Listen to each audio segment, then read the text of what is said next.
بسم اللہ الرحمن الرحیم رب زدنی علما۔ 26واں بڑا گناہ اور حرام کام، عورت سے ہاتھ ملانا۔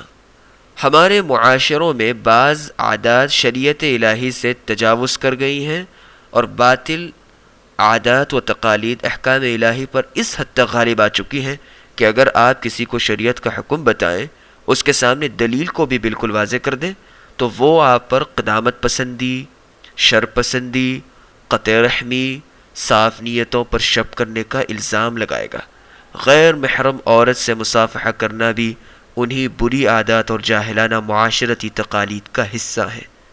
چچا کی بیٹی، پھوپھی کی بیٹی، ماموں کی، خالہ کی، بھابھی، چچی، ممانی سے مصافحہ کرنا ہمارے معاشرے میں پانی پینے کی طرح عام ہو گیا ہے، اور یہ معاملہ شرعی طور پر کس حد تک خطرناک ہے؟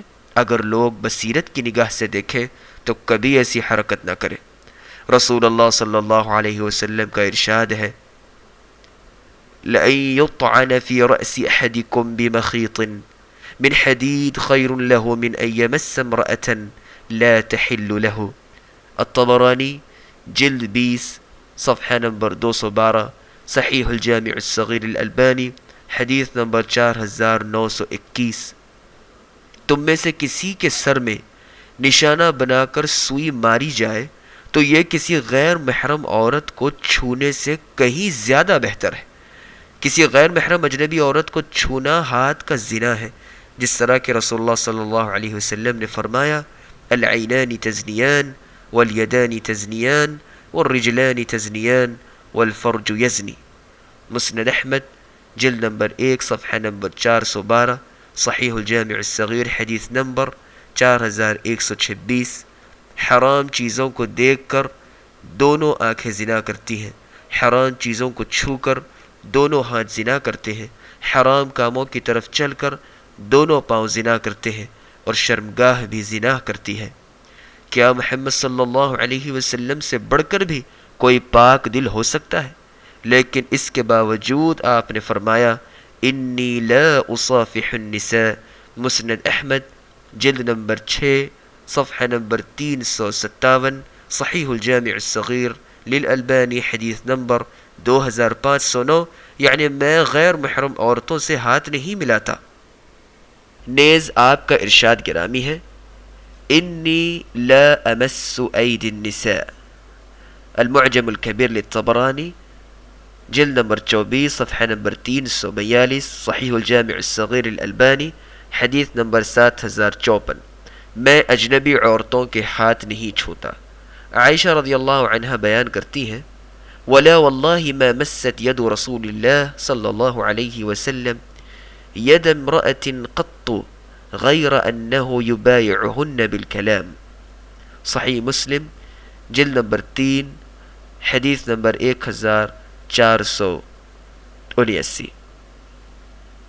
اللہ کی قسم، عورتوں سے بیعت لیتے وقت بھی رسول اللہ صلی اللہ علیہ وسلم کے ہاتھ نے کبھی کسی غیر محرم عورت کے ہاتھ کو نہیں چھوا، بلکہ آپ صلی اللہ علیہ وسلم صرف زبانی عورتوں سے بیعت کیا کرتے تھے۔ بعض پیشہ ور دولت اور ایمان کے لٹیرے نام نہاد پیر اور عورتوں کے جھرمٹوں میں گھرے ہوئے گدی نشیں اپنی مریدنیوں سے ہاتھ ملانے، بوس و کنار کرنے اور ہر طرح کی جنسی خدمت لینے میں کوئی عار محسوس نہیں کرتے۔ فإن للہ وإنا الیہ راجعون۔ یہ شیطان صفت انسانی بھیڑیے سادہ لوح عوام کو یہ باور کرانے کی کوشش کرتے ہیں کہ حلال اور حرام کے مسئلے صرف عام لوگوں کے لیے ہیں، جبکہ پیروں، مرشدوں اور گدی نشینوں کے لیے سب کچھ جائز ہے۔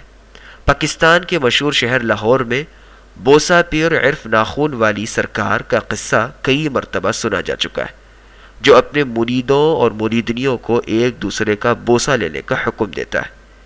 ایک طرف تو یہ شیطان کے چیلوں، عیاش، پیروں اور گدی نشینوں کا شیطانی کردار، اور دوسری طرف ساری کائنات کے افضل و اعلیٰ رسولوں کے سردار محمد صلی اللہ علیہ وسلم کا حال یہ کہ دل و نگاہ پاک و صاف ہونے کے باوجود، امت کے روحانی باپ ہونے کے باوصف، اپنی امتی عورتوں سے بیعت کے دوران ہاتھ ملانے کو جائز نہیں رکھتے۔ کس قدر فرق ہے دین کی سچی تعلیمات اور جھوٹے پیروں میں۔ اس لیے جو شخص پیر و مرشد پکڑنا ہی چاہے تو وہ صرف رسول اللہ صلی اللہ علیہ وسلم کو ہی اپنا پیر و مرشد بنائے، انہی کی پیروی کرے، انہی کے بتائے ہوئے طریقوں کے مطابق زندگی بسر کرے، کیونکہ بھلائی کا کوئی کام ایسا نہ ہوگا جو انہوں نے اپنی امت کو بتلایا نہ ہو، اور نقصان دہ کوئی امر ایسا نہ ہوگا جس سے انہوں نے اپنی امت کو روکا نہ ہو۔ ان کی مکمل تعلیمات قرآن و حدیث کی صورت میں محفوظ ہیں الحمدللہ۔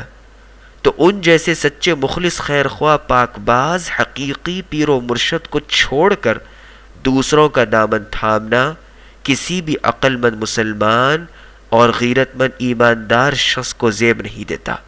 اور افسوس تو اس بات کا اور رونا اس پر ہے کہ بعض شوہر ایسے بھی ہیں کہ ان کی پاک باز بیویاں ان کے بھائیوں یعنی اپنے دیور یا جیٹ سے ہاتھ نہ ملائیں تو وہ انہیں طلاق کی دھمکیاں دیتے۔ ایسے شوہروں کو اللہ سے ڈرنا چاہیے۔ اور یہاں اس بات کی وضاحت کر دینا بھی مناسب معلوم ہوتا ہے کہ ہاتھ پر کپڑا وغیرہ رکھ کر بھی عورت سے مصافحت جائز نہیں، چاہے ڈائریکٹ ہاتھ ملائے یا کپڑے کی آڑ میں، دونوں حالتوں میں ہی غیر محرم عورت سے مصافحہ کرنا شریعت کی رو سے حرام ہے۔